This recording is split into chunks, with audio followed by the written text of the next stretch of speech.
ministère de l'Enseignement supérieur et de la Recherche et l'Observatoire régional de recherche sur l'environnement et le climat et le Centre d'études de la recherche de Djibouti, l'ambassade de France à Djibouti ont co-organisé dans la salle de conférence de Salam Bank hier un atelier vers un partenariat de recherche à long terme sur l'adaptation climatique et le développement durable.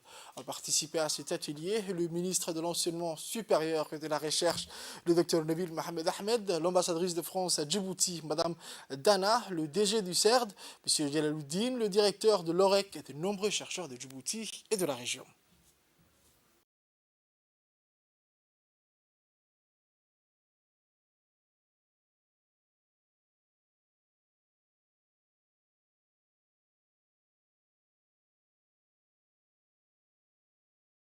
Aujourd'hui, c'est une première, véritablement, parce que c'est une première étape.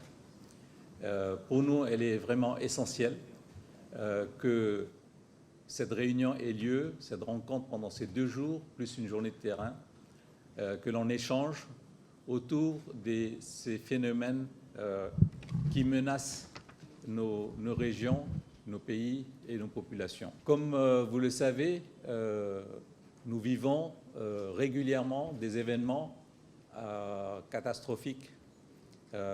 Et le problème, c'est que ces événements ont des fréquences que nous ne contrôlons plus, pratiquement. On sait que, par exemple, les sécheresses, les inondations, les précipitations qui varient dans le temps, et nos hydrologues, nos climatologues, aujourd'hui, ont des difficultés à maîtriser les ressources en eau, afin que l'on puisse les planifier pour le développement. Pourquoi l'ambassade de France est à vos côtés?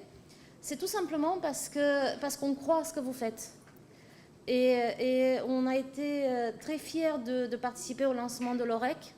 Et donc évidemment, on est très fiers de voir l'OREC faire le travail pour lequel il a été mis sur les rails. C'est un petit peu notre pierre à l'édifice parce que quelle que soit la performance scientifique, quelle que soit l'excellence à laquelle vous allez chacun de votre côté parvenir dans vos études, si on ne le partage pas, si ça ne se traduit pas en politique publique, intellectuellement il y aura de la satisfaction, mais l'impact sur le terrain ne sera pas le même.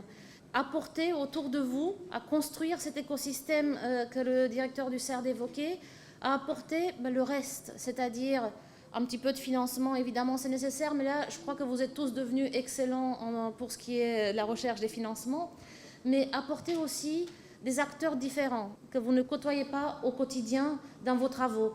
Et ça, ce sont les associations, ce sont les communautés locales, ce sont l'entrepreneuriat que le directeur a mentionné aussi, pour qu'à chaque fois qu'il y a un progrès qui est enregistré, il puisse se traduire en effet, en comportement qui nous permet ensemble d'arriver à l'atténuation des effets du changement climatique. Cet atelier compte beaucoup pour nous à Djibouti, mais également dans la région et par rapport à ce qui se passe dans le monde. Nous essayons d'apporter des solutions et il fait suite surtout à l'engagement du chef de l'État au mois d'octobre. Il a lancé donc l'Observatoire et le lancement du sommet sur le climat. Le président de la République, à travers cette action, a voulu vraiment s'engager personnellement pour lancer un élan au niveau de la région et donner une plateforme scientifique à tous les scientifiques de la région, mais également au-delà, pour pouvoir, comme disait tout à l'heure l'ambassadrice, pouvoir travailler ensemble et le directeur du CERD, trouver des solutions pour que les scientifiques puissent nous donner des éléments de réponse à la problématique climat. Aujourd'hui, les prévisions dans le monde sont très inquiétantes, très inquiétantes, d'autant plus que vous avez entendu parler de El Niño.